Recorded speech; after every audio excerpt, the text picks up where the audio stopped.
So when I was working in door-to-door sales, there was one day where we went to quite a far out part of London. We went to a place called Northall, which is kind of North London, and I've never really been to it before, so I can't really speak for the whole of Northall, but the part of Northall that we were in was very it was quite rough. Like there wasn't a lot of people with a lot of money. Like, it didn't seem like the kind of place that you want to be at night. Like quite a lot of council estates and stuff. So it was a difficult place to do door-to-door sales. But we were here, and we made the best of it. And I went around with one of my friends, and we were just watching each other on the doors. Taking it in turns to pitch and kind of noticing what the other person did that was different, that was working. This friend of mine who I was with had an incredibly creative mind when it came to selling. Because most of the guys at the place that I was working weren't very sort of open-minded to like different ways of selling. Like it was all most of the selling, like it was very by the book, like the way they taught us was just the way people did it. But this guy was really creative, and he was always looking for new ways to kind of sell better. And he basically wrote his own sales manual while he was at the company of like things that he learned that he had tried out.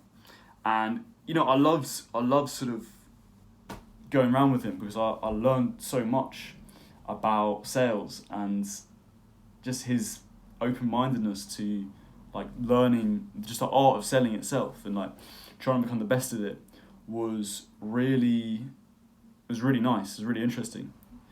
And I look back on those times very fondly. But there was one time this time that we were going around,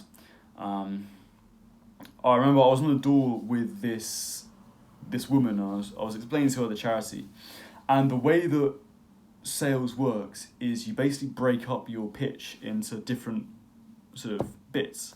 So you have the kind of introduction, then you have the presentation. So you kind of present the introduction is just going, oh hi, how you doing today, and then you get into the presentation where you're actually explaining like what the charity is, why you're here. And then there's the close, which is where you get to the end of your pitch and you actually ask the person for money. Do they want to sign up for the charity? And the point, basically what you do is just keep track of when you're getting cut off. So, because like 99% of people will cut you off. But the question is really, where do they cut you off? And then depending on where they cut you off, that's how you can kind of work out how to pitch better. So for example, some people like will just get cut off in their intro the whole time. So they'll literally just go to the door and they'll go, hi, how you doing today? We're just calling from this charity.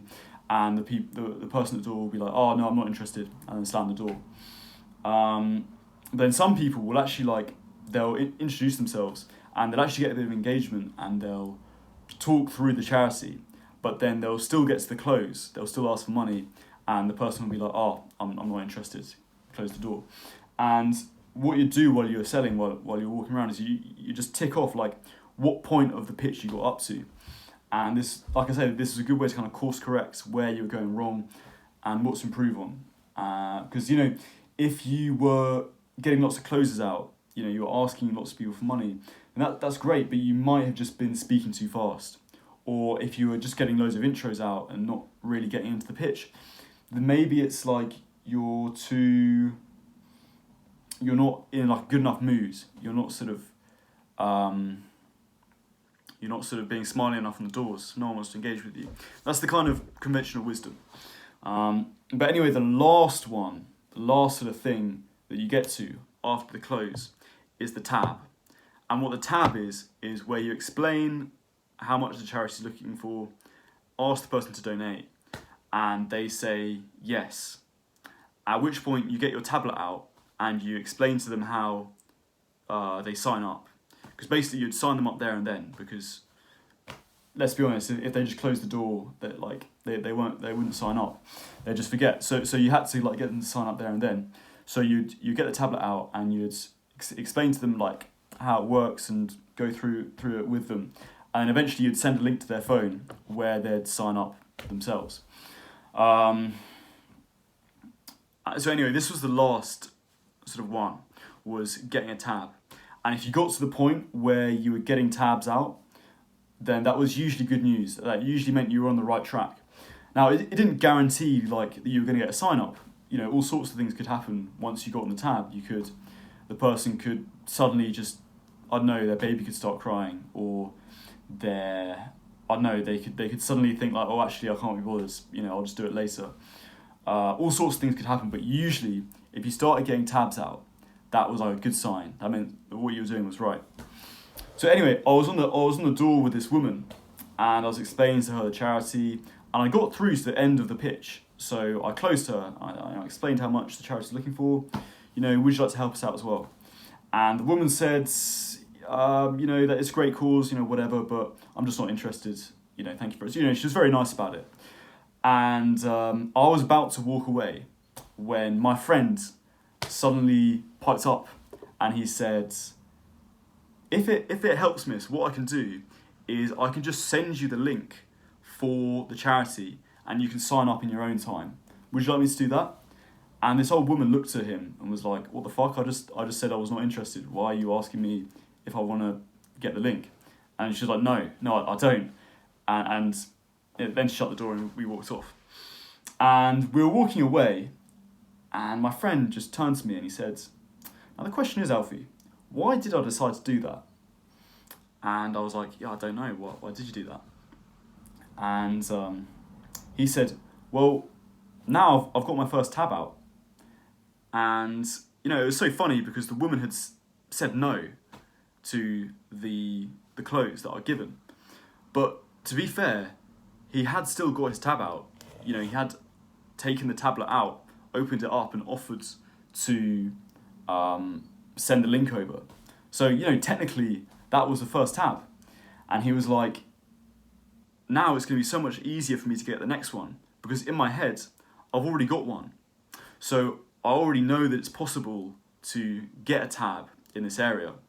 So now I've got that internal belief. It's going to be much easier to get another tab. And if I get another tab, then, you know, I'll get another tab after that. And, you know, if I get a few more tabs, very easy to get a sign up. And it's so funny because it sounded a bit ridiculous, but my friend, like, he really hit on something true there, that I thought was so interesting. And, you know, I think there's something in there that's just really key to success. And, like, I can't really talk, you know, I'm not saying I'm some ultra successful guy, but where I do notice that success, like successful people, they'll just start and they'll just get to like the next bit as soon as possible, even if it is not very good, you know, because it's that thing of just getting the next thing, even if you don't do it very well, that just gives your brain that thing of like, yeah, I can do this. And even if you do it badly the first time, you can course correct and do it better the next time. You know, I had this kind of thought process with these YouTube videos when I started off. Like these YouTube videos, honestly, some of my early videos, so bad, you know, and like I knew they were bad at the time. You know, I didn't put any effort into them really. I just walked around. I think I was walking to the gym in the morning, and I just decided to record a video while I was walking. You know, no rehearsal, no really thinking through it or anything, because I knew that I just had to get started, you know. And if I recorded 10 crap videos, then that was a start, you know.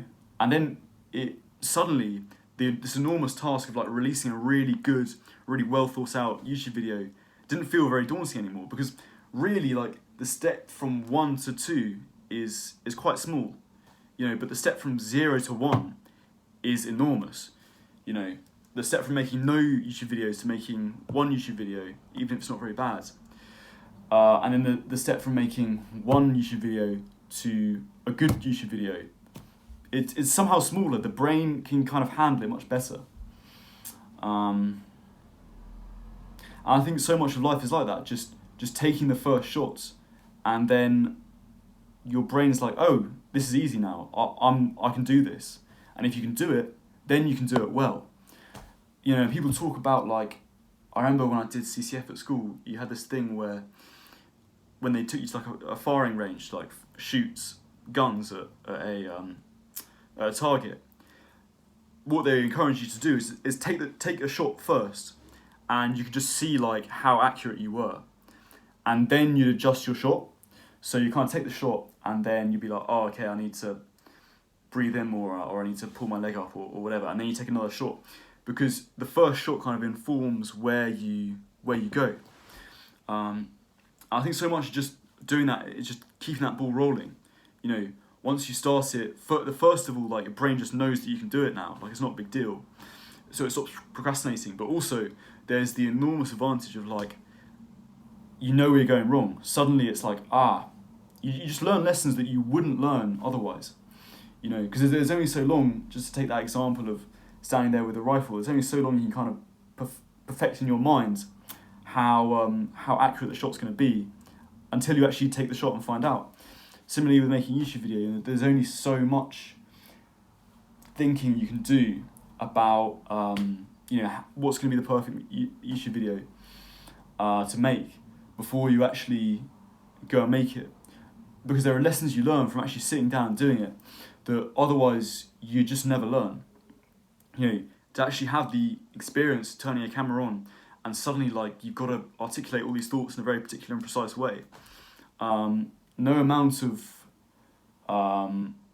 training or reading about it can really prepare you for it. You just got to do it, and then you can course correct and improve. So this is I kind of take my friend's philosophy and apply it to a lot of different things. You know, just like, even if it's like a crap tab, you've still got a tab out. You know, and no one can take that away from you. I feel a similar way about making money online. You know, making the mental gap between making £0 and making £1 online is so much bigger than making £1 online and making £2,000 online. You know, or the gap from making £2,000 a month to making £10,000 a month. You know, there are these gaps that we just kind of have. But when you start with just the smallest amount, then it's easy. Then it's like, oh, I've just got to do this, but better. Or I've just got to do this, but more of it, you know. And then it's like, it just becomes second nature. It becomes very easy. So yeah, there you go. That's a lesson that I learned from door-to-door sales. It really is great education. But yeah, thanks so much for watching, guys. Hope you like these videos. And just before you go, like, if you are still here, first of all, thanks very much. I'm doing like one-on-one coaching at the moment, stuff about setting goals, keeping you accountable. If you're interested into self-development and stuff like that, I'll definitely check it out. Top link in the description. But otherwise, it's been a pleasure. I'll see you soon.